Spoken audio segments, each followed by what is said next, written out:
all 58 counties are funded and have one. You have somebody in your county that gets a funding and is responsible to respond to those crime victims. And they're mandated by penal code to honor confidentiality.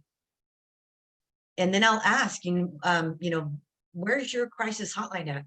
And most of the time I'll get an honest answer. I don't even know what you're talking about. And we need to close that gap. We really do. We need to remember that 1 in every 4 girls is a victim of abuse and 1 in every 6 boys. And whether it's domestic violence, sexual violence, human trafficking, we need to keep that at the forefront of our minds. And whether it's Black, Hmong, or our Chicano families, migrant families, it's even rougher because they go through layers of exploitation. If they're in debt for whoever crossed them across the border, it's not uncommon for them to be pimped out at 6, 7 years old to pay that debt for the family to get over here. And unfortunately, intergenerational racism is very real. I have seen and worked with families that have been told, I'm first generation migrant, you're second or third. I'm already established here, so I'll rent you my garage in the middle of summer where it's 100+ weather with no running water, and you will not report me for not having AC because I'll throw you out. You'll be homeless. You'll have nowhere to go.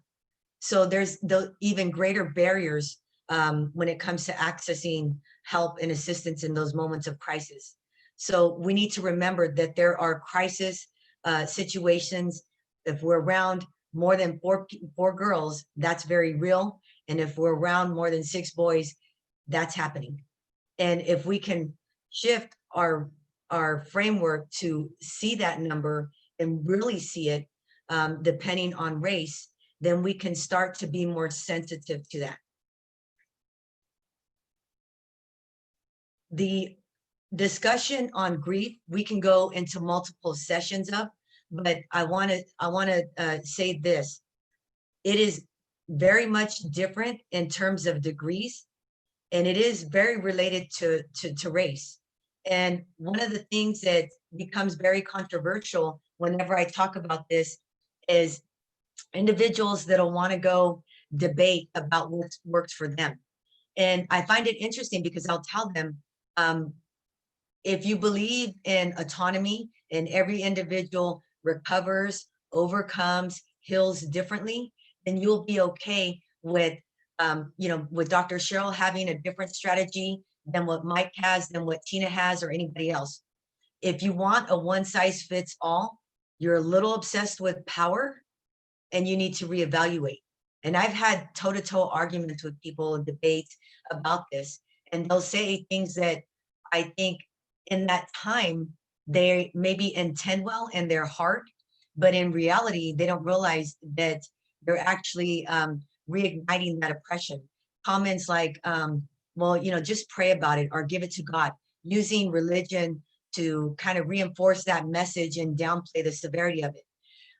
These individuals felt that it was that easy. I believe they would have done it.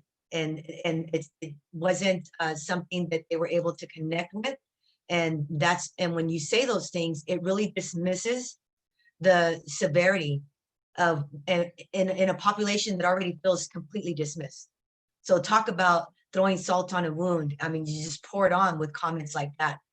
The type of grief that's different I'll start with the Black community.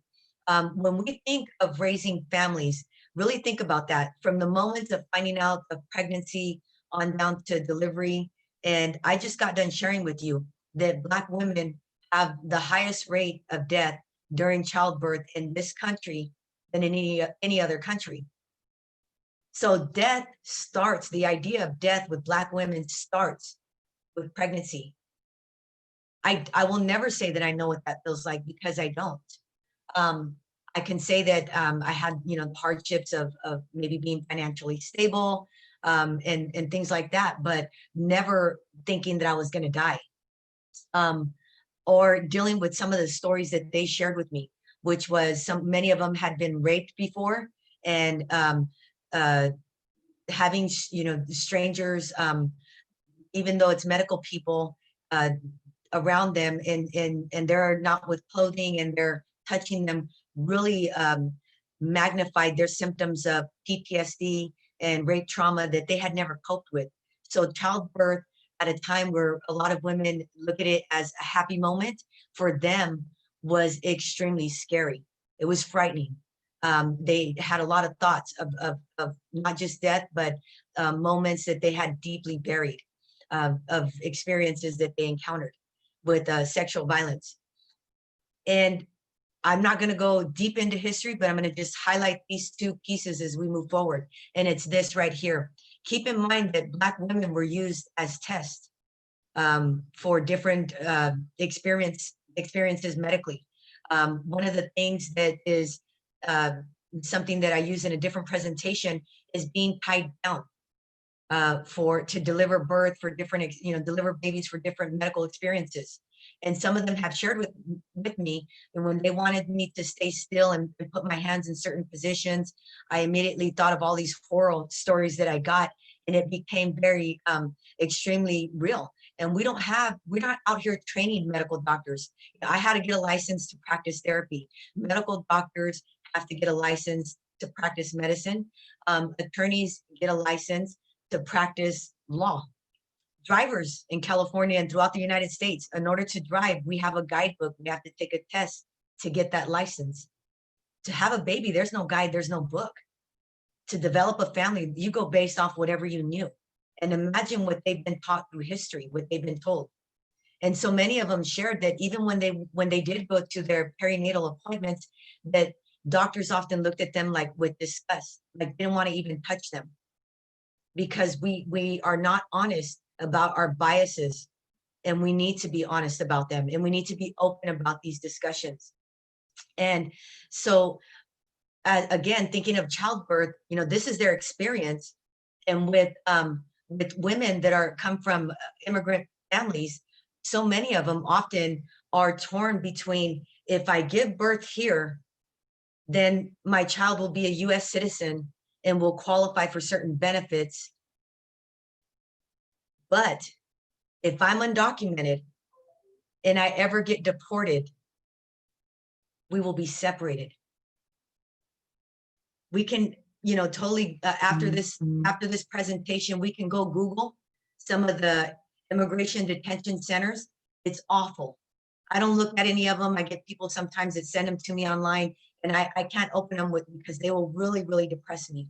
I can't look at children in cages without adequate day-to-day living needs. It's awful. So when you see those things, and right now the immigration policies are very, very controversial, and so they're constantly on the media, and those are the messages that these women have, and they're conflicted about what to do in those moments. Do I give birth here and run the risk of ever getting deported and separated, and my child is like those children on the news? And it could take, it's been reported that the United States has lost track of some of them. I mean, imagine that before childbirth. And then when they give birth and they now have these children, think about us here that are, most of us on this call, I believe, are United States citizens. We have the right, we have privilege. We have privilege. We can go to school, we can drive, we could send our children to school. And so not everybody can do that and not have the same degree of worry that some of these other populations have.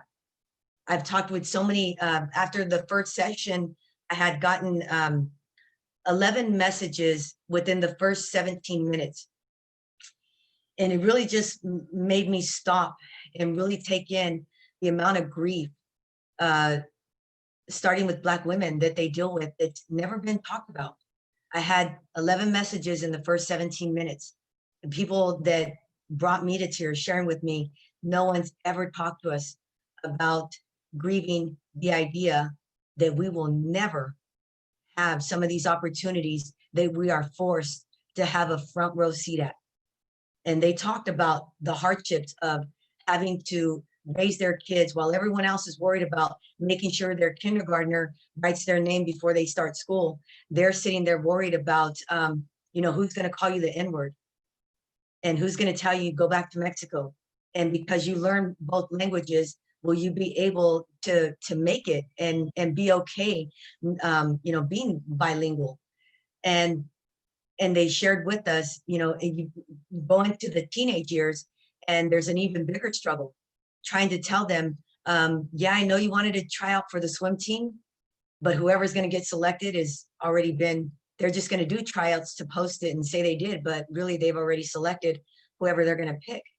And telling their Black sons, don't go into that neighborhood, don't go into that neighborhood. And if a cop ever approaches you, don't ever have your hands in your pockets. And the rest of us are teaching our kids, pretty soon you're going to get ready to drive, and we'll get you your permit first. And then with immigrant families, it's even more different. It's how about we hurry up and get you your license faster, even if it means you drop out of school, because if we have an extra driver, then one more person can go to work, and that's another income for the home. That's how far off we are with this spectrum.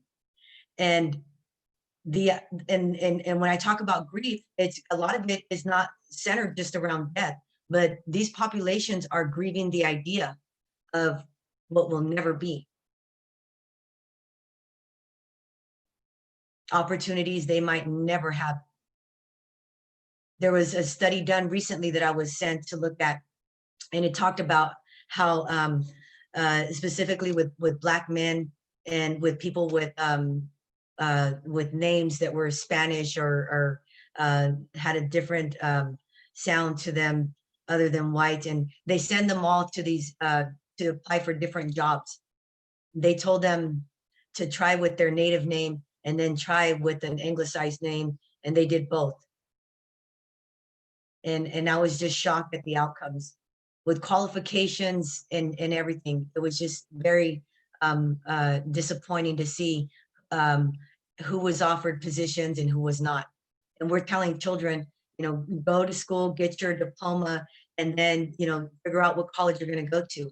And with Black children, it's figure out what college you're going to go to and then be ready to be intentionally screened out. And the same thing with the Chicano families and ourselves, that you can go. The truth is, the lighter skin, the more the likelihood you're going to get in there. And so I know I covered a lot right there, and I want to give an opportunity I want to pass it over to Mike to go over what he wants to share on the next points.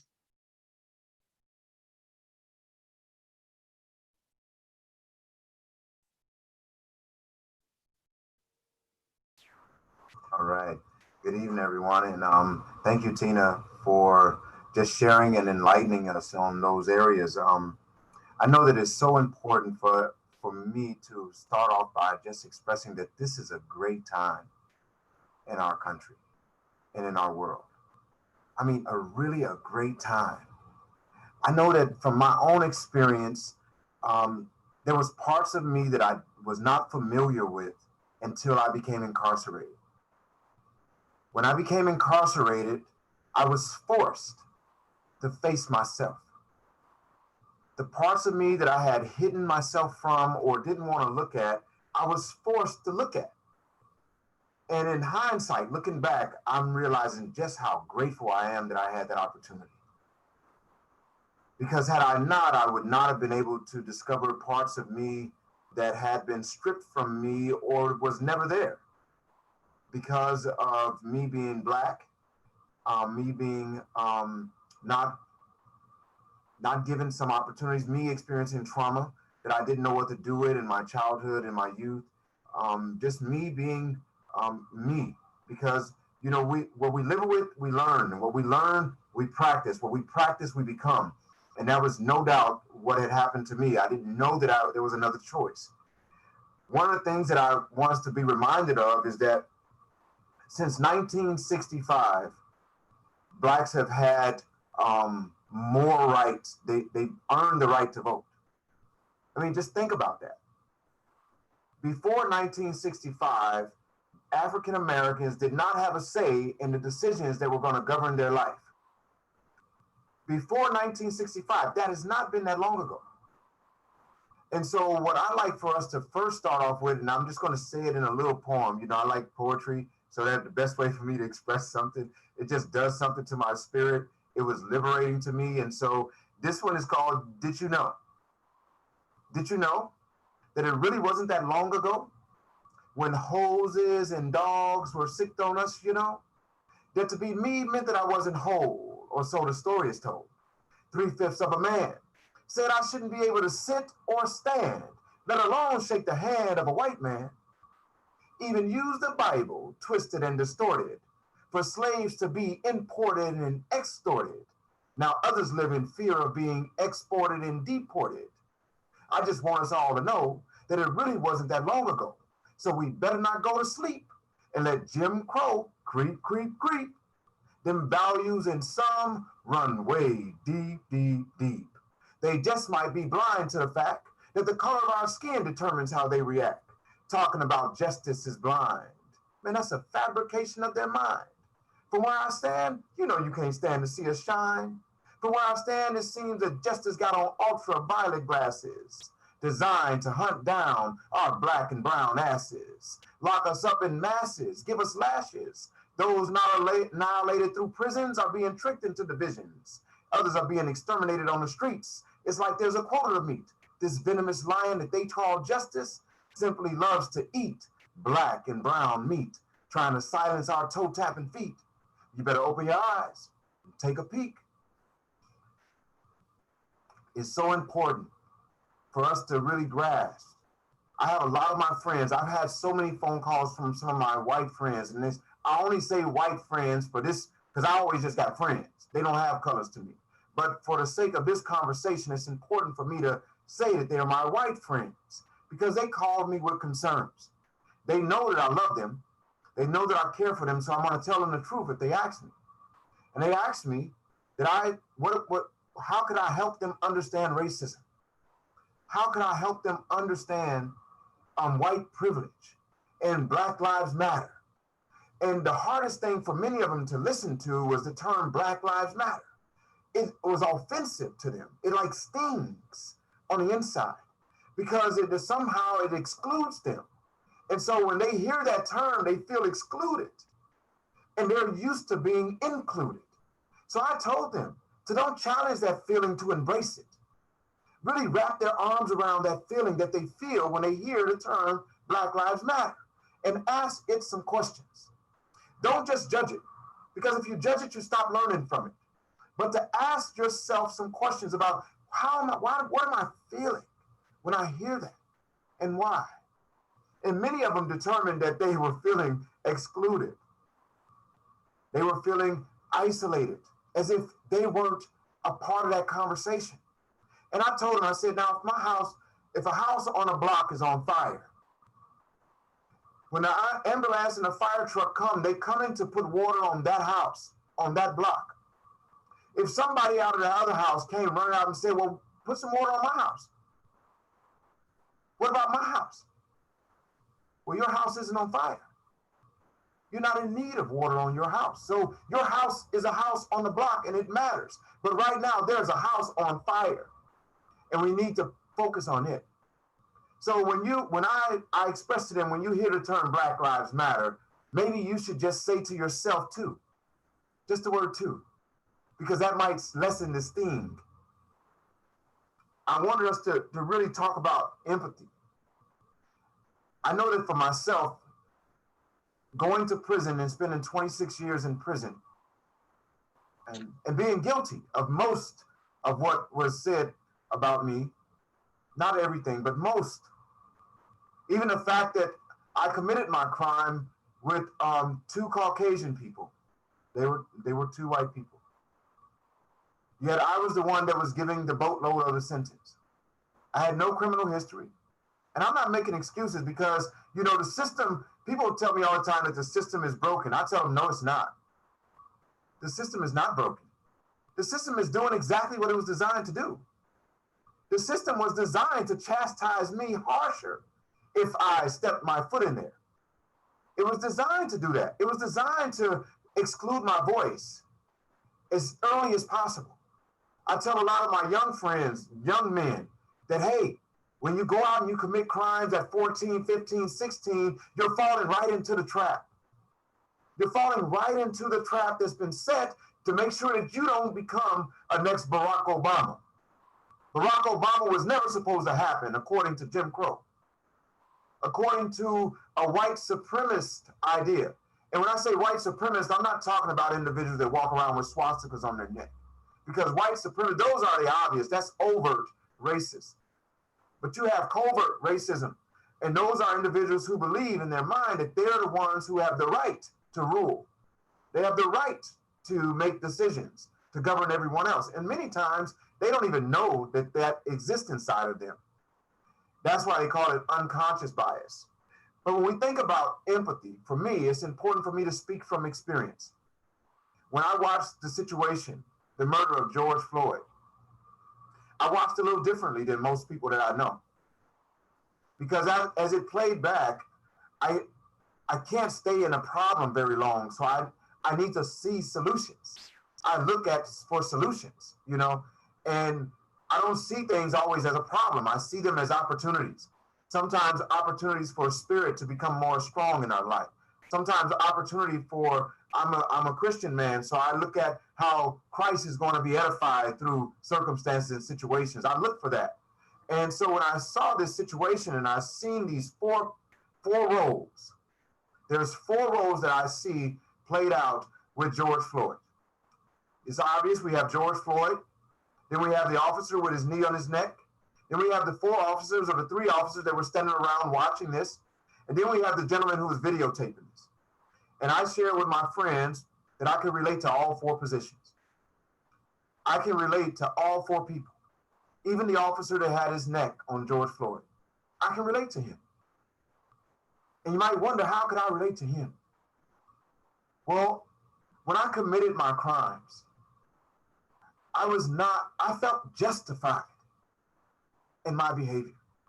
I felt justified. There was parts of me that had convinced me that it was okay for me to do what I was doing. That it was okay. I did not see the impact that it would have on these people, on my life, on my children, on my mom, on my stepmom, and on my dad, I did not see the impact that would have on me or on me. So I was able to, can you hear me? Mike, if you can check your mic for us. Is it better now? No, it went down for some reason. It went down. What about now? Can you hear me now? There you go. Yeah. Yeah. All right. I said to myself, I was justified. In my mind, I did not even notice that my trauma, my own hurt, was finding a voice through my actions. My behavior, I was acting out of real and imagined pain. And I felt justified to inflict pain on other people. And I could not see them. They were not people to me at the time when I was harming them. And so I can relate to that officer having his neck on George Floyd's neck. I know that 15 minutes or 15 days or 15 years, he's going to wake up one day and say, what the heck was I thinking? How did I do that? I had an experience where I woke up one day in prison and was like, how did I get here? What made me do that? And I discovered that it was my trauma. It was the trauma that I experienced from being going to an all-white grammar school.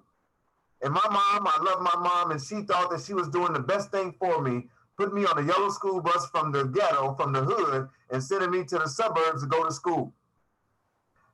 I'm just now starting to recover from the trauma that I experienced from that experience. Going into an environment to where they didn't want me there. And I was a good student. And so some teachers made it their point to make sure that I knew my place. And so the trauma that I experienced from there, I used that to lash out at other people. Then I also recognized those officers who stood around and just watched it. And I'm telling you this from a place of empathy. I need to look at it, and we as a society sometimes need to look at situations from a place of empathy And I've been those 3 officers before. I've been in the car with some guys on the way to go do some dirt. And then I'm sitting in this car and I'm like, man, I don't want to be here. I don't want to be here. I don't agree with this, but I don't say anything. I just ride with them. Because in my mind, I didn't want them to judge me. I didn't want them to think that I wasn't down. I didn't want them to think that somehow I was weak. So I shut my mouth and I rolled. Just like they stood there and some of them were squirming in their seat. But they had no character, no fortitude to say stop. That time in my life, I didn't have the character or the fortitude to stop and not be involved in that. I've also witnessed things that I didn't want, that I knew I just needed to record. I just needed to remember what I was seeing in case I was ever asked again. But I was a coward. I didn't know how to, and I wasn't a coward because I was afraid. I had started gaining value for my family. I wanted to be free again. I wanted to see my children. So I couldn't just go and just dive into a situation. And I thought I knew that they would hurt me. So I would just record it in my mind. I can relate to that gentleman, having this urge to do something, but that's all he can do is record it. And I've definitely been George Floyd a time or two. I'm grateful that the Lord allowed me to walk out of it with my life. But I've been him a time or two.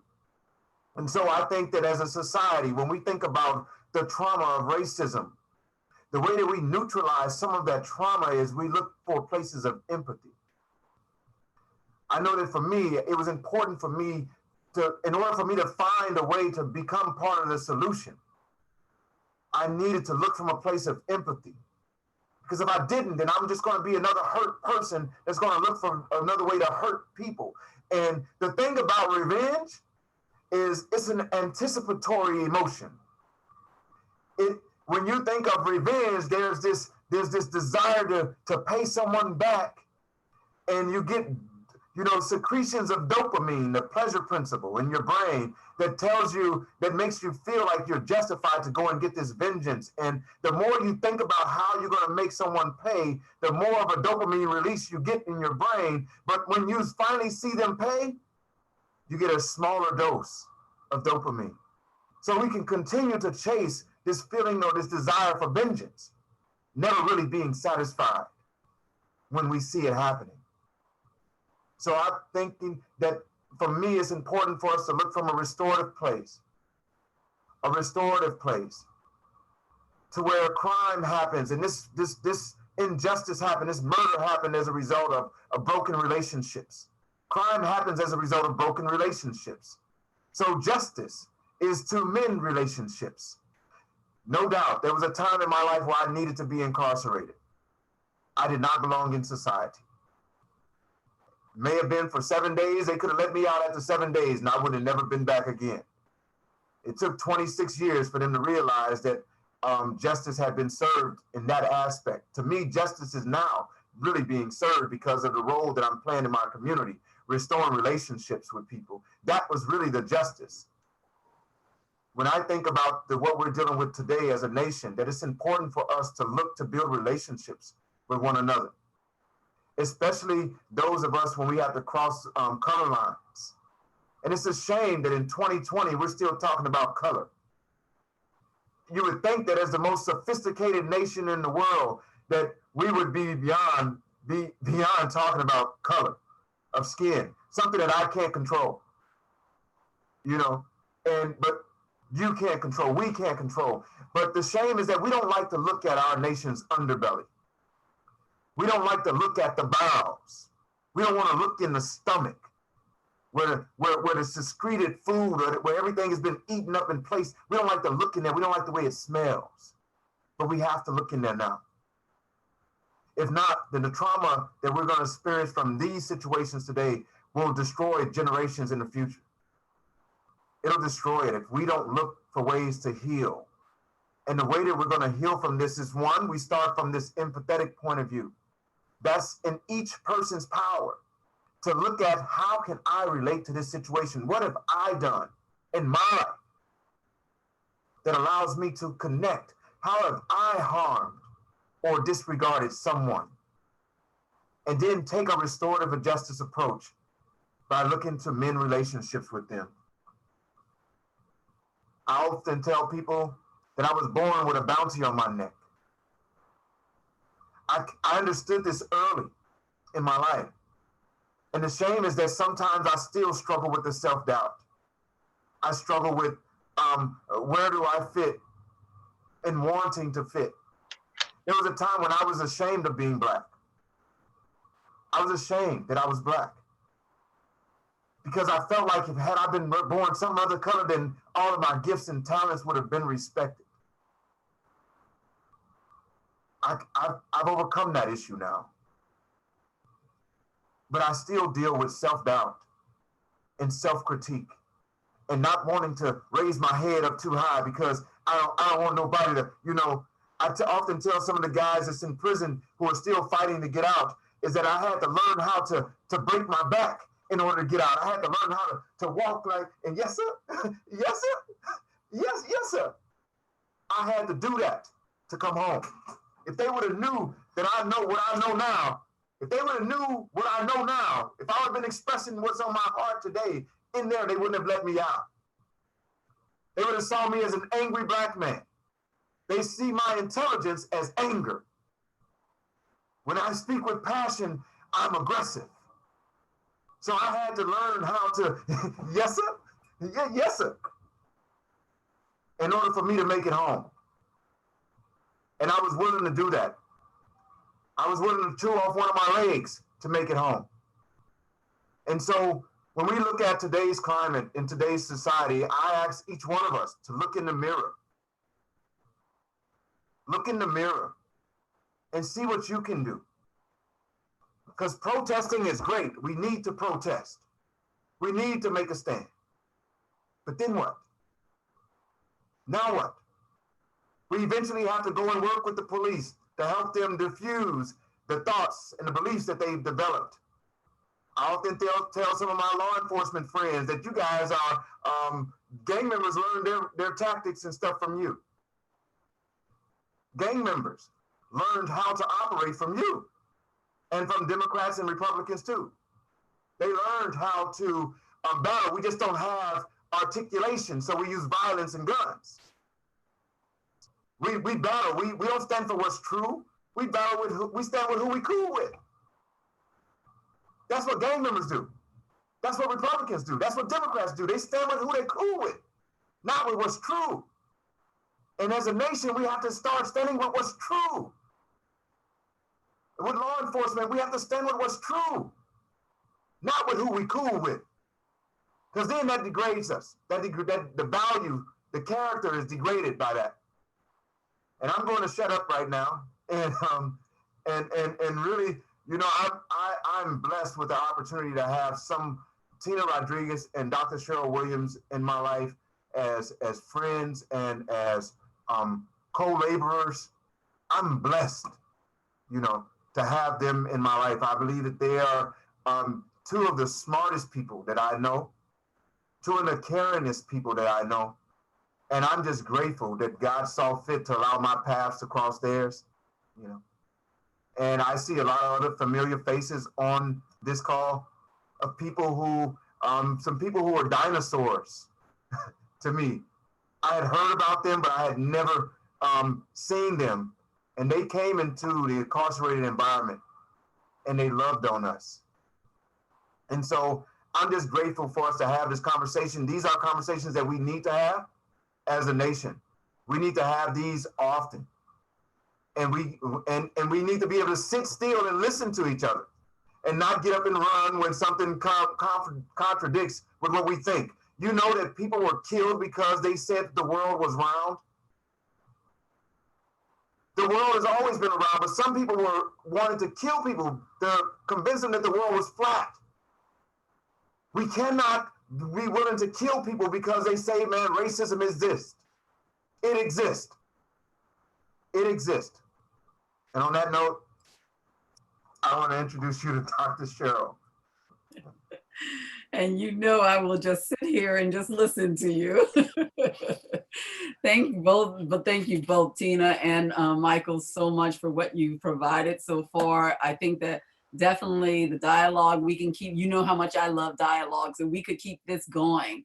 And I hope we do, because that's one of the things that I really do a lot of focusing on is the dialogue, the fact that we need to start having these conversations. And I look at this platform as hopefully being the starting point for many of you to carry it on, to have those conversations. In other words, find a way that something we have brought up in this space, that you're able to take it and go the next step, take it the next step, make it a part of your plan. I believe in creating our own healing plan. And speaking of healing, one of the things I guess I want to really start with is asking that question is, are you ready for the healing? Because if you are ready for the healing, it means doing the deep, sometimes uncomfortable work that needs to take place. I have not met anyone yet that has talked about a topic around racism or discrimination or prejudice or stereotype that have walked away saying, you know, okay, I feel great now and I want to party. You know, these are just not the easy topics to talk about. However, if we want the healing to take place, we have to go to that place. It's pretty much like when someone says, you know, I have a cough, or I'm not feeling well, and everyone around them is saying, you know, let's not recreate the wheel. We have doctors. Go and see a doctor, but yet the person puts it off. Well, guess what we've been doing for so many years? We've been putting off the healing. And so what I'm, you know, with everything that's going on right now, I see the stress and the trauma that it can cause for us, but I also see the healing that can take place. So in my world, I live in two different worlds, and I share this all the time, that I live in the world of educating. I teach at a community college. I've taught child development, and I teach mental health and chemical dependency recovery. And then in my other world, I work as a mental health professional. So in that other world, I've gotten to, in both of those worlds, I've got to hear a lot of people as they talk about the oppression and, you know, their awakening from their own privileges that have caused oppression on other people. I've talked with people who have, you know, didn't realize that there's this thing called racial trauma. And that's only the reason why we don't realize that it's a thing is because when it comes to, Tina mentioned the DSM, we haven't talked about that yet in the DSM, which is the mental health diagnosis, like our manual that we use. But we definitely know that it's trauma.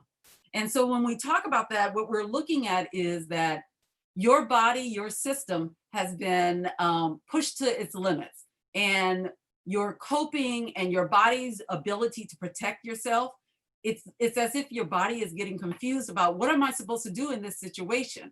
So let me give you some examples before we even get into talking about, well, where do you take this healing?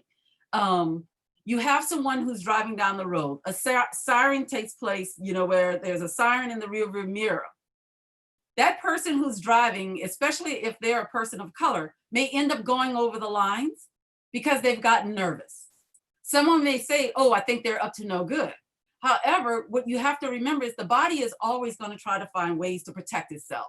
And one of the ways that it may do that is the stress may come up, trying to tell you something's not right here. Something's not that's taking place is causing me to have a headache, to my stomach to begin to churn, or you know, or my hands to begin to shake. So now the wheel takes me over the line.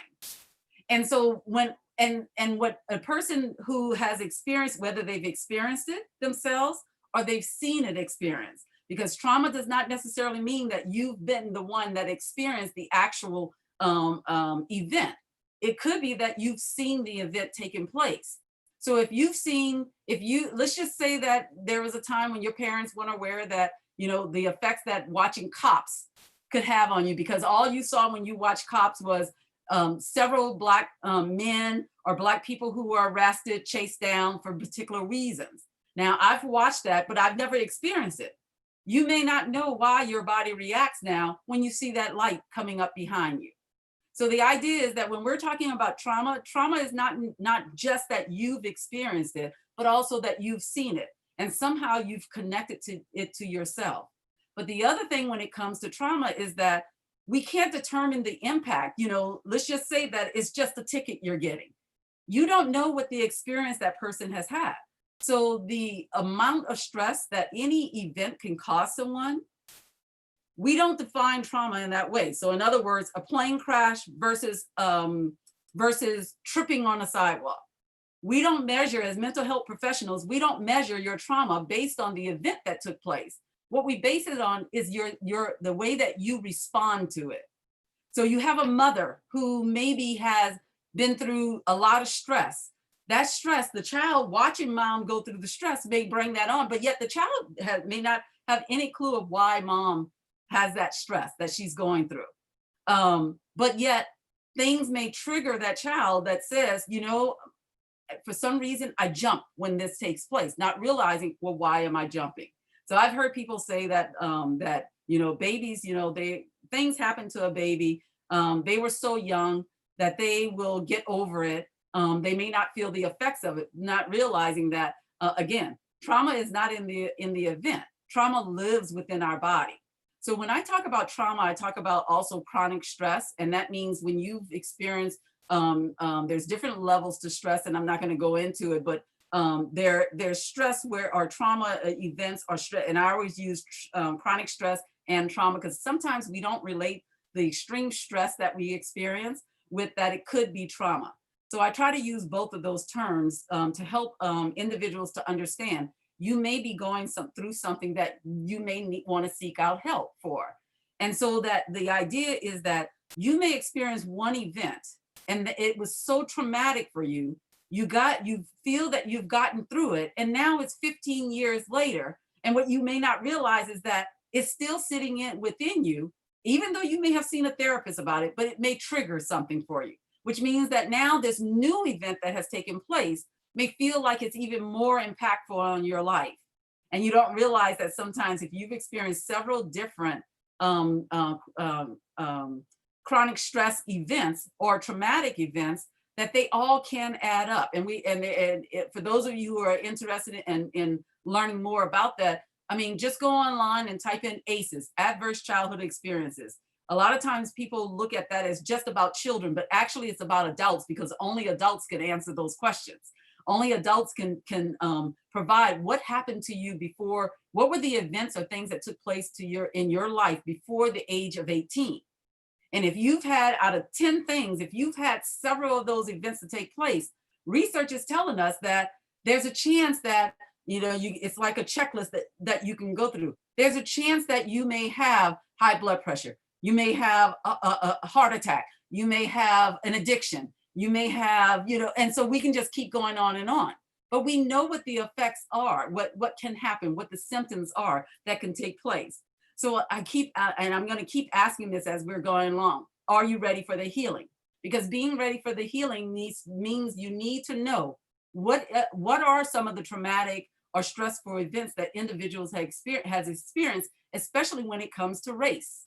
And I love that Tina brought up about when it comes to ethnicity, you know, the ethnicity trauma that takes place, where, you know, right now we have children who, with those of us who are in child development or child psychology, we are very worried about the children who we know through the immigration process are being traumatized.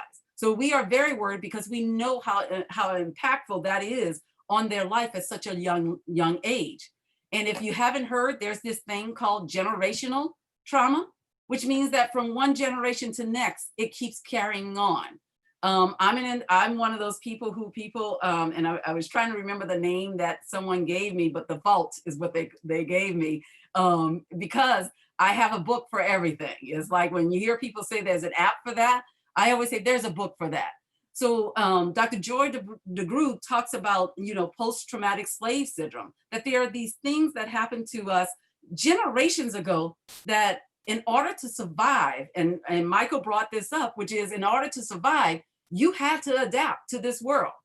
And so so sometimes we keep doing those things for the adaptation for survival. The body will always try to find ways for you to survive. And then your ancestors have come up with ways for us to survive. You know, I often tell the story of gumbo, you know, gumbo being created, even though gumbo now, and I probably will make some of you hungry, but gumbo, you know, if you look at the history of it, it came out of a place of survival. just creating it came from a place of trying to survive. So post-traumatic slave syndrome is one of those books that helps us to at least see some of the ways that we have now adapted to this world to be able to survive, and we've carried them on. And I'm not saying that they are things that we should hold on to, but it's an understanding that that's why we're doing them. We hold on to them because that's what our ancestors have taught us. And so we keep going with it in order to survive. Right now, let me use for an example. So many of us in the field, we go through fire drills, we go through CPR, but then when we hear someone say that we are giving our Black children the talk, that what we're doing is we're traumatizing them, we're scaring them. Actually, the talk, and if for some of you, you know what I mean by the talk, where you're talking with your child about what they do if they get stopped by the police, and so we give them the talk. If someone says certain things to you, here's what you can say back. We give them the talk. The idea of the talk is the fire drill, the CPR. So because what we want to do is we want to see our children come home. So the goal then is let's help them to kind of bring down so they understand that this can happen to you. So therefore, let's help you to understand what that trauma feels like, what that stress feels like, and here's what you can do in those situations.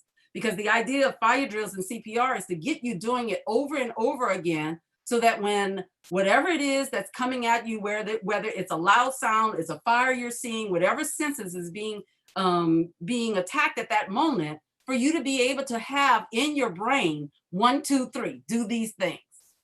Earthquake, we train, we're in California here, and so we train that when we feel an earthquake, we don't even, if we've been through the trainings over and over again, we don't think about what to do. We go into instant movement to protect ourselves, to be able to survive. So that's what you see families doing when they know that racial trauma is a part of our life and living in this society. So they have the talk with their children. And often I'll hear individuals who are sometimes they are looking out for families, and sometimes I can't define what they're doing, and someone else probably would define it for me. But the understanding, if we're talking about healing, you have to understand what Black families and other families who may have to do the exact same thing, what they're doing is they want their children to come home. And so they have that talk with them. So that's one of the part of the healing that families have figured out to do, but you need to understand it. Racial intimidation is all around us, so I remember one time when a police officer was invited to a school, and there were a few children who were African-American who reacted in a particular way. Many of the teachers didn't understand what was going on. I understood what was going on. And so the same tools that we use to help to protect them, to make them feel safe in their classroom, any other time when someone walks in who is a stranger, because we assume that, Santa Claus and people in uniform, that they're not strangers. The post person, that they're not strangers. These people are strangers unless you've actually, introduced your children to them. So the same thing is that what we're trying to do is that we're saying that we have to, children have a story that they've seen, so that vicarious trauma that takes place, that vicarious stress from seeing what has happened before. And so you have that fear, not because the parents are telling them, fear the police. What's happening is that they're also seeing in society what is happening. With George Floyd, it's been seen all over. So for us to say that several people haven't been traumatized by it would be working against the fact that we want to create healing. And so healing means that we have to acknowledge something happened that was wrong. And where do we go from there? And it means having those conversations. The other thing I want to talk about now is just the healing. I saw this on social media, and it was just something about it is my responsibility to check myself daily for stereotypes, prejudice, discrimination. And so I think the first thing people would ask me, and so I'm going to say that again, it is my responsibility to check myself daily for stereotype, prejudice, and discriminations that I may carry around with me or that I inflict on other people. If I am someone who is in that area where I feel oppressed, it is me to check myself that yes, and what do I have in place to kind of protect me? For me, if I get in a situation where I'm feeling someone is oppressing me, then what I do is I look for my social group, and I share it with them so that they can help me to come up with a plan of action. Because I know me for myself, I know that the first thing I go to is crying. That's what happens to me. And I just acknowledge that that's just me. But I know what I do after I finish the crying. That's when I get into action. But I have my support group around me who are the ones who will say, until you are able to get yourself together, we're stepping up for you. But that I had to create that in my life. So that may mean your family may need to have a conversation. If it's your friends, you may need to have a conversation. I read a story about an individual who, it was something around being the token, and I can't remember, but that was the title of it. But he talks about how among his friends, he was the only Black individual. And what he shared is that he had to have the conversation because they wouldn't understand his world. So in order for him to have real friends around him that supported him, he needs to share with them and help to educate them. The other thing is that if you are in a group, let's just say that you're at work and you hear something and you are an ally, or what I call either you're woke or you're awakening. And if you all know what I mean when I say, if you're woke, you're connected to and you understand what's going on when we're talking about ethnic intimidation, racial trauma. You are sitting and you're validating someone's story as they come and share information with you. And those are just some of the things when we say that an ally. And I think the only way you get that title of ally is every time you do something to support the injustice, to support those who are feeling the injustice that's taking place in society. That's how you get that title of being an ally.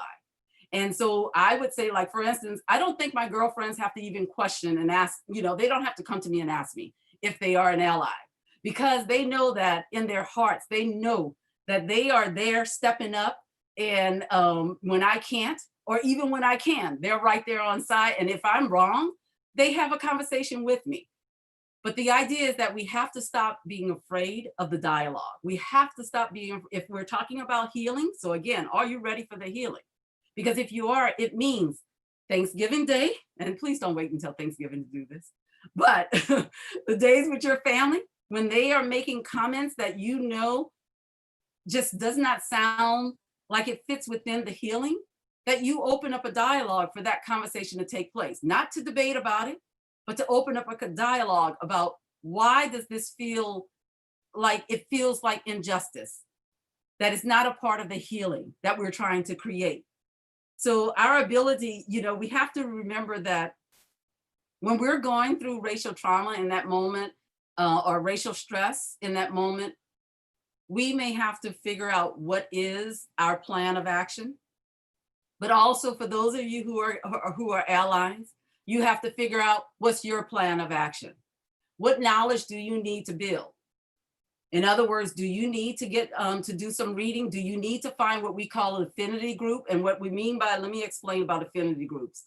Affinity groups is when you find a group who is experiencing, or maybe even look like you, but experience certain things in society the way that you would. So you may have a white affinity group, you may have a Black affinity group. However, the problem that happens when we create affinity groups, and it's so that we can have the dialogue, because sometimes when we are in mixed company, you have and let me use another example, male and females in a room talking. A lot of times what ends up happening, that gender imbalance that can take place sometimes, is that a female's voice does not get heard as much as the male voice in the room.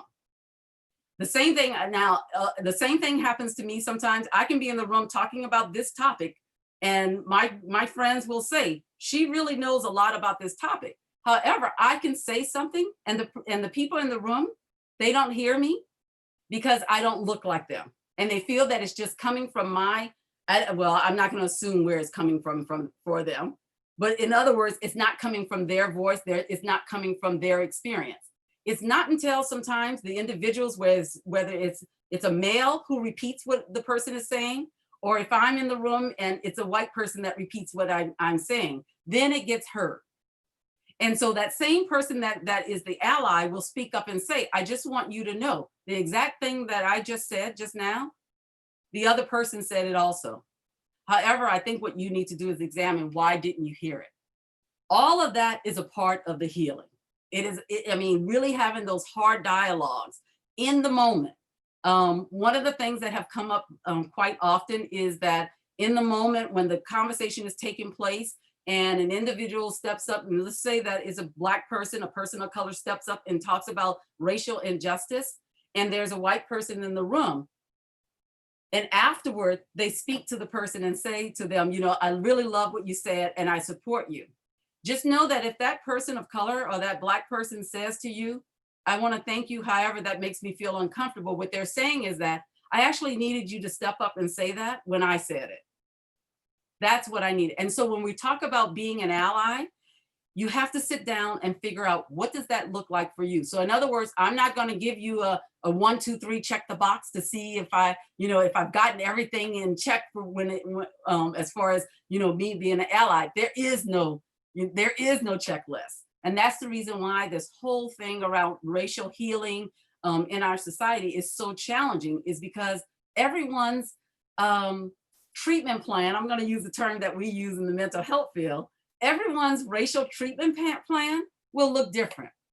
And so even for me in my own healing, being able to, be there in the room, let's just say I'm doing therapy and I'm sitting in the room with someone who is using the N-word and they're saying all of these things that I walk out of that room and I'm feeling very uncomfortable.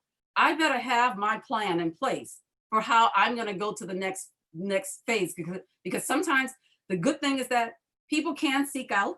Let's just say that a person has it has been identified, and I'm just going to say it this way, as a racist, and they seek out support and help. They may go for therapy. They may go for group. They may, because that should be a part of the plan. But I think a lot of times we don't look at therapy as being something that can help us, when either we're the one that is experiencing the injustice, or we're the one that is oppressing someone and doing the injustice. That actually support is there. So one is whether it's a group that you go through, or a training you go through, or you sit through things like this, webinars like this, where someone brings something up that gets you to say, there's more I should be doing here. Because here's the thing, the work that we do has to start with you. The awareness building. We have to first be aware of, how do I react when someone says, sitting next to me says, that person is playing the race card. And I'm the one sitting there, and let's just say, one, I'm Black. I already know how I'm going to react to this. And so I have to know, how will I respond to that? But what is my awareness of how I respond to things like that? And then if I'm white, did you notice how the people in the room, what happened in the room? Did it even faze you that someone has made a comment? Like, they're just playing the race card. And so I think that if it didn't, and the person complains about it, the question you should be writing down is, why did I respond a particular way? How did I respond? So the awareness building is so important, but also the knowledge building. You sitting here, you've heard all three of us share things with you that hopefully you've captured some of that information. And you've said, I think I need to find more information about that. Now, here's what I don't want to happen as part of the healing, is that we run to someone of color to get the answer. We should be using the internet for good. Some things on internet are very good and can lead us into more information. But then once you've done your own work, you then go to the individuals and you say, I've done a little bit of my own research on this and I want to talk with you about it. But don't go to them, in other words, where you haven't done some of the work to learn about, how can I become an ally? How can I learn more about, the racial issues that are taking place? When I talk about post-traumatic slave syndrome, before you come to me and ask me, what is that? Do your research a little bit and then come back and ask me about it, because I'm one of those, I'm an educator. So I love talking about and sharing that information, but we have to take ownership for some of the knowledge building that we actually need in order to create this healing. So in other words, are you ready for the healing? And so that knowledge building, and then the skills that we have, knowing how to talk with each other. When I talk about dialogue, I'm not talking about debate. You can leave here and say, I'm going to go and have a conversation with someone. But when you go with a purpose. And that purpose hopefully is that you want to hear more on the topic for someone, but not just to meet with them to debate them. For me, I don't get into debates on the topic. When it comes to racism, when it comes to injustice, I just don't debate it because it's about, I don't get into a debate about dehumanization of individuals, of people, dehumanizing. I don't get into a debate about children being put in cages. That's not even a debate for me. If you want to have a dialogue with me about it, come in, we can talk about it. And then I can tell you why it pains me and why I want to be there to support. Because of my, I don't care where children are in the world, I'm there for them. My background is that I am very comfortable with doing family therapy. So I do a lot of advocating for families, and looking at that family, and Tina talked about family systems, that when we're looking at, structural racism, we have to look at, well, how is that impacting not just the one person, but how is it impacting the whole family? And so skill building means that we are thinking about how are we having the dialogue in order for me to develop new skills to be able to work on the healing that needs to take place. So the 1, 2, 3 checklist is not something that we'll ever get. However, we want the healing to take place. And the one way that we can do the healing is that we have to create our own checklist or our own treatment plan in order to move forward in this work. I just want to end with, I talked about affinity groups, but I also wanted to say that, there are other things that we can do, like for instance, attending webinars right now, because when we first started sheltering in place, there are so many people offering free trainings, but also don't just look for the free training, offer help. If you're able to pay for some of the training, pay for them so that you can continue to build your knowledge on these topics. Books are everywhere. The research is very clear. The books have been written. We don't have to remake the wheel. Pick up some of those books and start reading those books that you have, kind of turned away from and said, that's not about me. Or like, for instance, I just finished reading with a group. The book is Why I No Longer Talk with White People About Race. Now, reading that book was a challenge for me. However, I wanted to read it, but I had, because I do meditation and I do yoga, all of that to help me through, and affirmations to help me through reading that book. Because it can be very hard if you've never read any of the, or heard the history of what's happening to people in this world. And now you're opening your mind to hearing it. Just know that it may cause you some stress. Don't expect the uncomfortable and accept the uncomfortable. However, also take care of yourself so that you can continue doing that work. And I've already said, don't expect your Black or other people of color to speak for everyone. They don't have I can tell you now, I'm from New Orleans, and so I'm a Southern girl. And so my story is going to look very different from Michael, who is not from New Orleans, who may not be. And Michael, I forgot where, you're not from the South, but I am. And so our stories may be different. However, our skin tones look very much alike, but our stories are very different. So in other words, I can't speak from Mike's experience. However, I can speak to you about my experience and what I know, and so the answers that I give to you are my story. So I think that as far as talking about trauma and the stress that we experience, that in order to create the healing, we have to address all of that. We have to hear the trauma that individuals experience. We have to hear the stories. Another thing I'll say, a tool for us to use is also TED Talks. There are lots of TED Talks where people are telling their stories. So open up your ears and allow them to share with them your life. Because their life experience is what's going to help you to move forward in creating your own treatment plan for this healing. So Tina and Michael, is there anything else that you want to say? I know that I'm closing it out, but I want to open up the opportunity for you all to share. Or Absolutely. I have just a couple other things I'd like to Something that you had mentioned is so important for us to know that one white person or one black person they can't tell you the entire story or the entire way of thinking for all white people or all black people. And again, it's a shame that in 2020 we have to have conversations that start off with white and black, but that's where we are, and we start where we are, and we just bring these things to the awareness so that we can actually have some honest conversations. Another thing is that it's so important for us not to live just for comfort. Comfort is overrated. We're going to have some uncomfortable situations and uncomfortable conversations that have to happen right now. And a witness to violence is a victim of violence, you know. And so when you witness violence, you become a victim of violence, and that trauma does what it do on the inside of you with or without your permission. And so it's so important for us to recognize that racism has created trauma in all of us. And so it's important for us to look for ways to heal. And whether it's your spiritual path, whether it's your social circle, we want to look for ways to heal. Not just take it for granted that we're not affected, because we are all affected in some way. And Michael, I'm glad you say that, because as we think about, even slavery, people think that,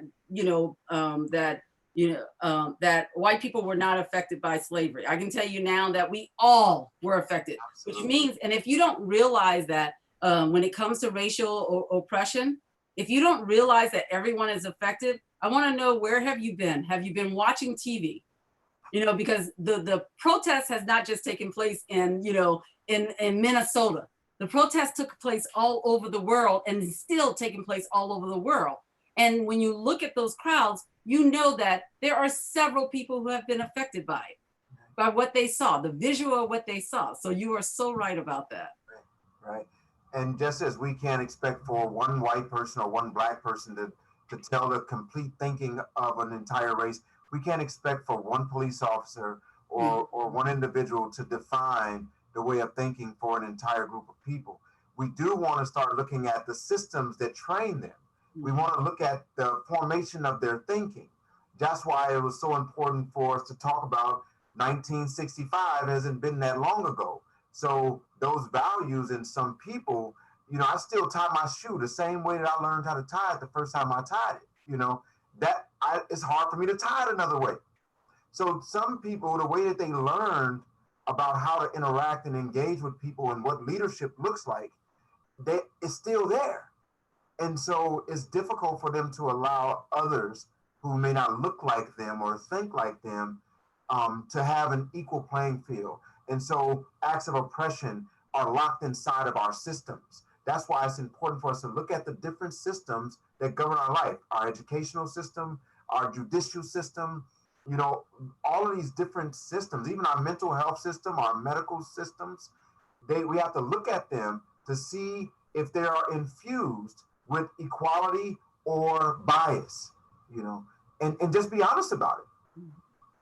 And I'll add to that, even in our communities, in your neighborhood, what injustices have you seen and have you spoke up? And so when I love the fact that we're doing a lot more talking about the structural racism that takes place, because even we can look at our institutions, but the question is, are we looking at our society? Are we looking at the community? And how, the fact that when you have people who are calling the 911 on people who are just trying to live, Black people just trying to live, you have to ask yourself, what in the structure has allowed that to take place, that made it okay? Because there were no parameters put in place that said, this is not okay. That is considered you attempting to oppress someone. That is you attempting to discriminate against someone. And so the structure of how we have created the society, we really have to look at it and be honest about it. Because if we're talking about healing, again, Michael, you said it about the comfort zone, getting out of that comfort zone, walking toward whatever it may feel discomfort to you. So the first thing you ask yourself is it feeling, am I putting myself in an unsafe place? If you're not putting yourself in an unsafe place and it's just making you feel uncomfortable, you have to ask yourself, why are you stopping yourself? So in other words, for me, I'm a very quiet, shy person. However, when I see injustice, I don't know what happens, but my voice gets loud and very clear after I finish crying though. It gets very loud and clear. And the reason why it's getting loud and clear is because when I see injustice, I have already shaped in my mind that I stand up against that. You know, someone once asked me, you know, when I used to define myself as an advocate, they would say, how did you become an advocate? And I said, oh, I just stood up. You know, or they asked me, how did you become an activist? I just stood up. You know, when I see injustice, I stand up against it. And so, and even if that means I'm going to kneel for it, it still means I'm standing up against it. But I'm not going to sit there and just be complacent and sit back and say, oh no, I'm not going to speak up. Yeah. You know, it's amazing that you say that. One time I met Tina. Tina had come into the prison, and I was conducting, I had organized an event for our crime victims.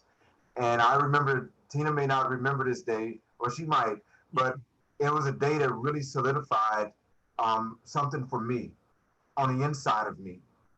And the event was over with. We had about 500 inmates come in there just to listen to people who had been victimized by crime. And Tina walked up to me and she kind of like leaned over to me and she said, hey, Mike, you went from being an offender to an advocate now. Mm. And that has rung in my ear because, you know, in our society, those of us who may have offended society, Mm-hmm. it's difficult for many of us to mentally grasp coming home and being in a space where you're welcome again. Because the offending stays in you, it stays with you. That's why we have some of my white friends deal with white guilt. They feel as if, you know, they're responsible for all of the crime that a white person has done. And I've let them know that, hey, you're not responsible for that. You're responsible for what you do today. Mm. You're responsible for whether or not you speak up for the injustice because your voice in some situations may be louder than mine. Mm-hmm. And so you have an obligation to do what you're supposed to do when you see an injustice. And I remember praying, asking when things started first happening, I prayed and asked God to remove the hate in the world. And he told me, no, you go and speak against it. You go and do something with this. I'm not going to remove it.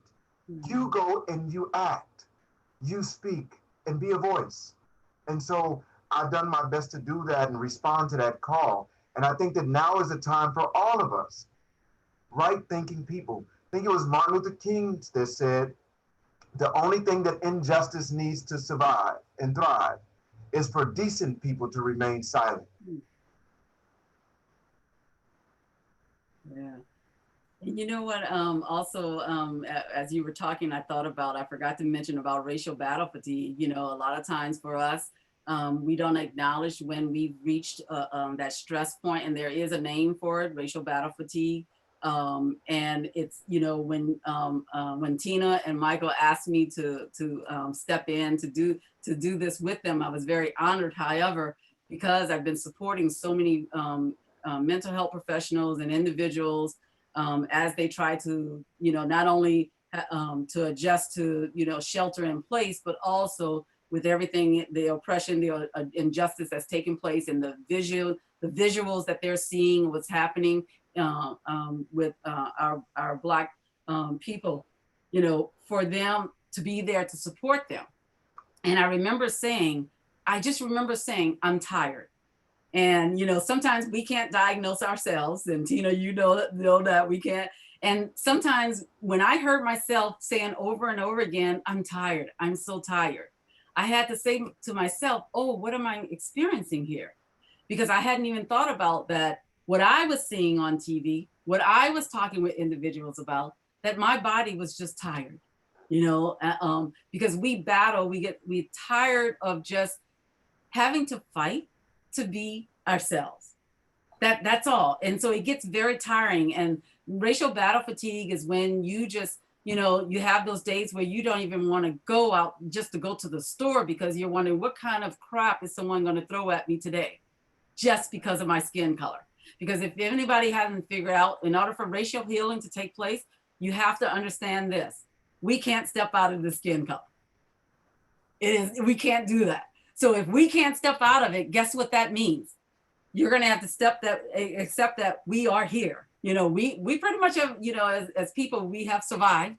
And so, which means that we're going to continue to survive, which means that we're going to keep teaching our generations, you know, what that survival looks like and how to do it. And so I also look at Tina, and I hope you share some more, but, you know, as I look at, I'll go back to those who are going through immigration right now, and being oppressed because they're coming to the United States, you know, from another country, and seeing the trauma that is being put upon them, that, you know, we know that people will be there, need to be there. The fact is that, you know, when after slavery was over, we didn't have therapists. We had spiritual leaders, we didn't have therapists. But however, for many of the families and the children who are going through immigration now, many of the people who are experiencing racial battle fatigue, feeling like they're oppressed, that we do have help. And I truly believe in therapy. I believe in yoga, meditation, prayer, you know, all of those things are there to help us. We just need to know that we need to recognize when our body is telling us it is at fatigue, is hit the point of fatigue and just tired of all the stuff that's being thrown at you. Yeah. Thank you. And I know that this has been a very good time for us to process a lot of what's going on, and opportunity to also expand our skills and knowledge base, and share, just to share with each other. And I'm fortunate and feel blessed to have had the opportunity to have this connectedness, because right now, I think sometimes I struggle with loneliness, just being vulnerable, and sharing the unique opinions professionally that I do, and personally.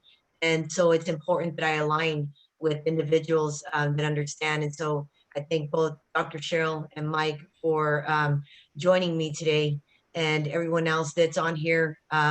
Mike posted up an email if you want to get a hold of us for any training opportunities or presentation events. I welcome that. And we will go ahead and close here. Thank you. Is Eric, if we can have you to turn the chat back on so they can, because I think right now, it is on, so they can see that address there. And then we will also place it in the YouTube area as well, so that you can have ways to contact us. This has been very, very informative. I enjoyed listening to both of you as you were talking. I'm hoping many of you are walking away with something that gets you started on your healing plan, and call it your healing plan, you know, when it comes to this. And that includes no matter what skin tone, no matter what color skin you have, all of us need a healing plan when it comes to racism and oppression and our own privileges, recognizing we all need our own healing plan. And now I'll hand it back over to you if you're ready to close everything up. Thank you. I see the comments. Thank you. You're I appreciate it. I appreciate the feedback. Yes. Thank you, Audrey, Dr. Hall. That's Bonnie and Dave. Really two friends of mine that, I mean, really, really profound individuals as well. Thank you for showing up. Wonder if we had any questions. Were there any questions there? And I don't see any. Brandy has a question. Oh, okay. And Tasha has a question. And she's muted. And so who is it again? Brandy Lewis. Okay, let me go to. She shows up, I think, as MJC. Oh, that's. Can you hear me now? Sorry. Yeah. Yes. Okay. Sorry. My question is, you know, a lot of companies now are being very active with trainings in their workforce, and I just want to make sure that Brandy, we may need to type it in the chat because I don't know for anyone else, but it's not coming through clear what you're saying. Is there any way we can get you to type it in the chat? Okay, hopefully that's enough. Can you hear me? All right. And I think that Human Services, Tasha. Yes, I just want to know if this is going to be a series or if this is just a one-time meeting. Are you guys planning to make this a series, an ongoing conversation, or are you done after this? No, you'll get notices on any updated presentation. So this started as a one-time, I just wanted to show up and show the support, but the demand was significant. So it'll be a series. Thank you. Right. Is there anyone? And I do want to go back to Brandy and see if she, if we're able to get her, her question. Brandy, do you want to try it again?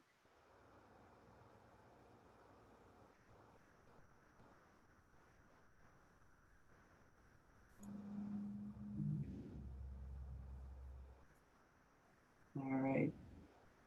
And I'm glad to hear that, yes, that the two of you will be doing a series around this. I think it's so important for that. I think that it's kind of like the catalyst that may allow individuals to have those conversations.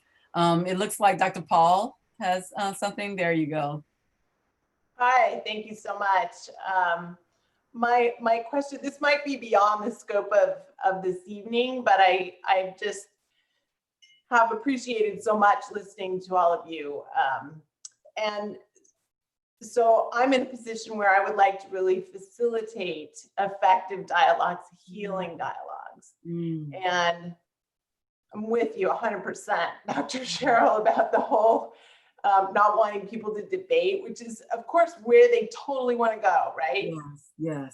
They want to argue with each other. And so I'm wondering if you have, any tips or suggestions about how to really set up a container for healing dialogue. Yeah, I think that, and there's a few things that can take place. So what I'm going to give you is just a little piece of the whole chocolate cake. Okay, just a little tiny sliver. And you're welcome to reach out to me to kind of have a dialogue about how you can go about setting up your groups, because I think it's so important to do that, to be able to have those conversations. But the way I look at it is that, right now, whether it's on YouTube or it's here on Zoom, we have a pool of information a wealth of information that we can use.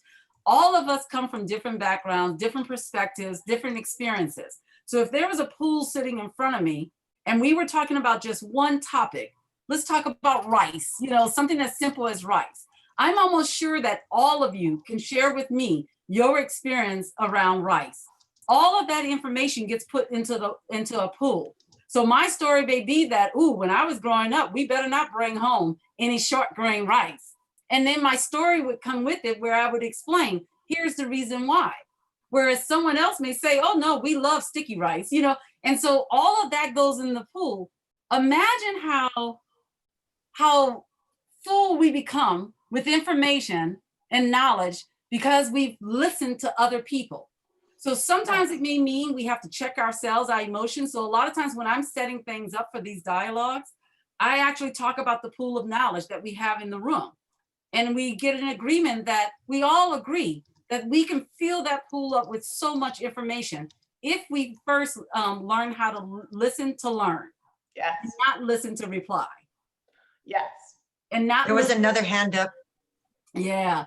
Thank so you for that. There are many other pieces of the cake I can give you there. Yes, I'm sure. That's why I said I thought it might be a little beyond the scope, but I appreciate those, that's okay. But the takes. question that you're asking is so good. It means that you're walking toward the healing then. Totally dedicated to that, 100%. Thank you. One of the things that I've come to understand about how to create that dialogue is a technique that I actually learned while I was incarcerated, and it was like listening with groups of trios, right? Yeah.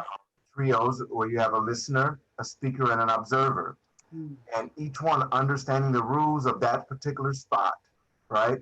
Being in that position and not really correcting or challenging. It's just really affirming and, doing reflective listening And so while I'm reflecting back what I'm hearing you say, I'm really shutting off my own mind because I'm having to remember what you're saying and give it back to you. And on a deeper level, I can do affect labeling, which means that I'm not just listening for your words, I'm listening for your emotion. And I reflect back your emotion to you. So now as a result of that, and we switch these roles and we leave with a little bit more information. We don't want to change each other. We want to just inform one another and allow the natural process of healing to happen with information. So if I know that you can hear me and you just take my information and you validate what I've said, you didn't have to critique or judge, you just validate it, and I validate what you said, we all leave healthier and wholer than we stepped into the space, right? Yeah. And so I think that that's one of the best techniques that I've found that, in my own experience towards having difficult conversations with people that you may not agree with. You come from two ends of a spectrum, but we end up leaving with more information when we have that type of dialogue like that. And I'll tell you, where the work takes place is in the reflection. I'll hear people say sometime, I went through that and I really learned from it. Actually, there is a way to learn about things without having to go through stressful events. However, you can't go back and change what happened yesterday. What you can do is reflect on what happened, and from there, work on what do I want to change? What do I want to do about it? And so a lot of the learning sometimes is helping others to realize the importance of reflecting. So my story that I put in the pool, you may not do anything with it. All I ask is that you don't invalidate it, that my story is my story.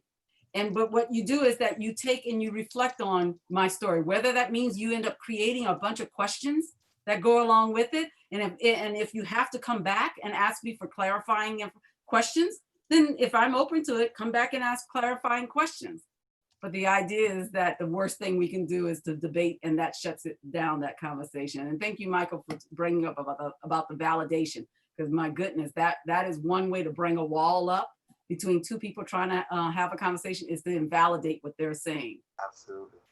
I got that question too from Brandy. Oh, good. Texted to me. She said, with a lot of companies such as mine trying to incorporate diversity and inclusion training to their employees, how can we ensure the trainings are effective? Mm. Whew. All right. I'm happy to chime in. Please do, Tina. And I'll start with this.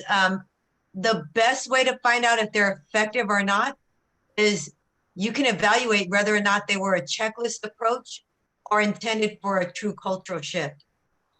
The difference between that is you see that there's a random webinar or a training and then no change that follows it. I'll give you a good example. A friend of mine, a very good friend of mine that runs an organization that's got a lot of credibility, asked me to do, she wanted me to do some consulting to rate their diversity, their practices for diversity, and whether or not they were culturally responsive and all this, different criteria to meet. And I told her, I said, I thank you for reaching out to me, but I will respectfully decline. And she got a little kind of taken aback. Well, why would you do that? And I told her, I said, because I want to be honest. And so she's kind of stops and says, well, I want you to be honest. And I said, okay, if you're going to handle the honesty and not be offended, then I'm not going to lower the bar because we're friends and I'm going to be, how I would with anyone else. Then she's like, well, that's what I want, and insist that that's what she wants. And I said, okay. and it happened, and Mike's laughing because he knows about this. So, and it happened just like that. So a lot of times, people want to tell me about, they'll start with diversity. And if you start with handing me brochures that are bilingual, a couple of different languages, okay, that's very entry level. But then I'm looking from there and, and what else? And then I meet a volunteer or people at the entry level, lower level paying scale of the organization. And they're all, minority or, people, Black, brown people. I want to know the big salary. Show me your management Show me your senior staff. Mm. Show me, most importantly, if you're, show me who your board is, your board of directors. Show me who your board chair is, who's the main person in position of power. Mm. And the tone and the body language starts to change as I'm asking these questions. And, they're telling me, I got this volunteer director, and I'm like, who gets no pay? Mm. The person you have as your volunteer director gets no pay, $0. But your person, your top people, they're not diverse. Right. So I told you beforehand, I'm not going to score you very high. You're not going to, you're looking at a 2 and and that's only for these 2 things here, a few things there kind of thing. And I didn't hear anything for a few days. And then I thought, oh, wow, any minute I can find you, probably delete me, block me, all that. But fortunately, she didn't do that, but she did tell me I got 2 words for you. And I thought she's going to say, get lost. But no, she said, you're right. Mhm. I had to process it for a little while, so I needed to stay quiet. But you're absolutely right. Along the line, I missed the target. And I told her, I said, applying diversity and talking about inclusion, you really got to think about it. We're talking about lifetime, generations, history of oppression. We are not going to solve it in 1 webinar, 2 trainings a year. No, it's not going to happen. That's checklist approach. And in a true cultural shift to be inclusive, you'll make a small dent in 5 years. I'll put it that way. So how can you tell? You can tell if they did it during the height of political climate, but in practice, they're gone after this, or there's no more change that follows it. They're on after. I oftentimes with schools, I look at committees and task force and I look at what goes on there and who's at the table, who has a decision-making power.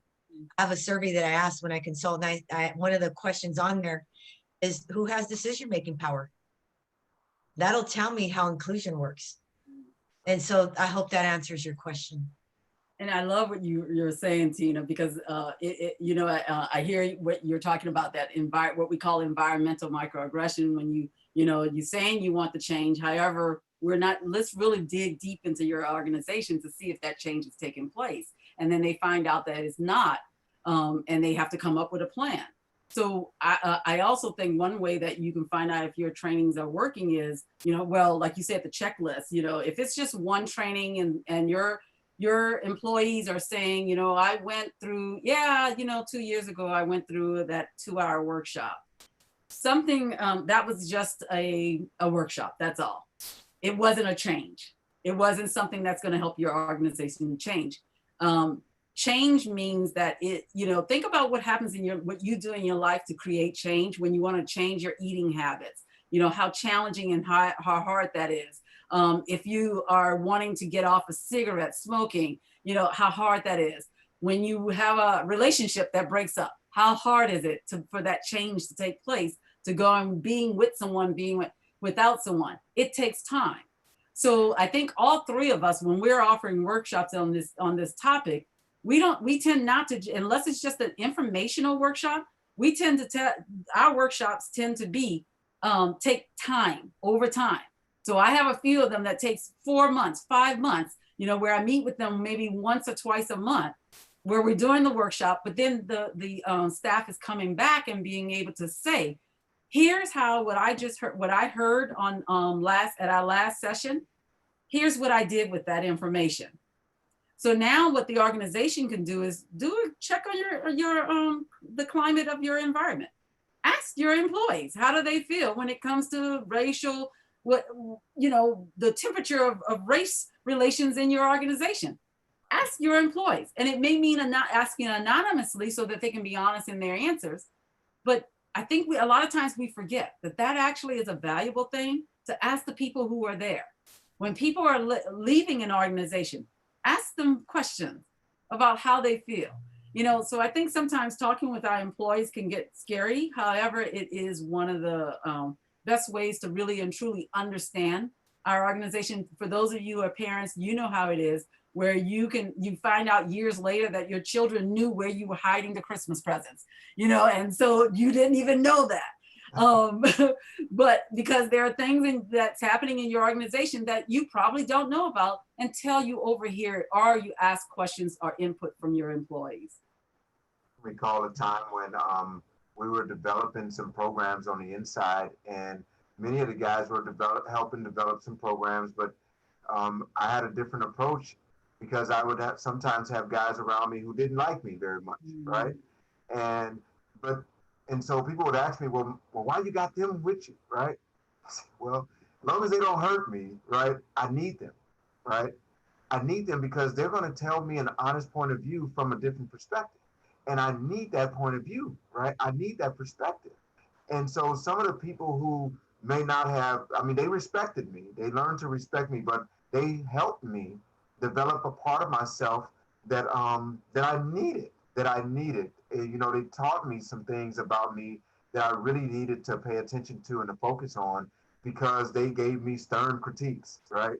Stern critiques. And so when we're looking to elevate a company or an organization, we really need people around us who are going to give us that honest critique.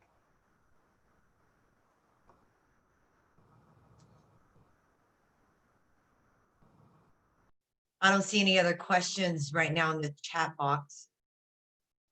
Thank you all who are sending us feedback.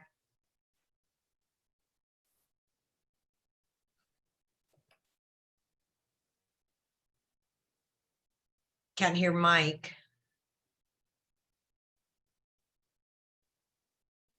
Still can't hear you. Oh yeah, he's muted. You got muted, Mike.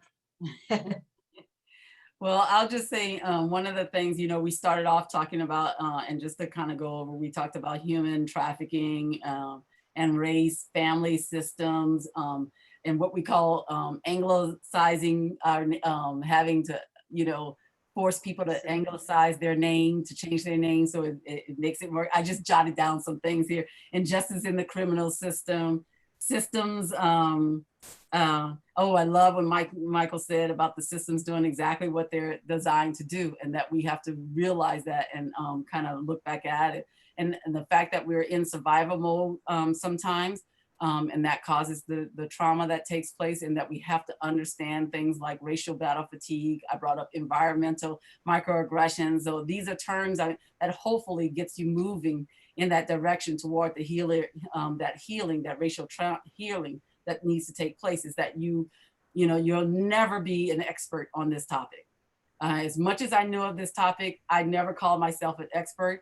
I'm an expert on knowing how to go through the process of learning more. So every time I hear something new, I go through that process with myself to understand there's more I need to know in order for me to keep my level of understanding up. But I still make mistakes, and I think we all will make mistakes as we go along and try and doing this healing. And Michael, I think your mic, you got it to come on. No, I had actually muted myself. That was my mom calling to say goodnight. Okay, and you know what? Audrey Spearman looks like her hand has been up, and I don't know if I stepped out for a second there. And let me see here. Audrey, can you hear me? Audrey? No. Okay. Well, Tina. Okay. I'll thank everybody. I mean, we're coming up on at the 9 o'clock hour. I appreciate you staying on here with us and look forward to announcing the next session. I'll make sure everybody is getting the same information to be able to participate in that. Have a good night. Thank you. Good night, everyone. Good night, everyone. Good night.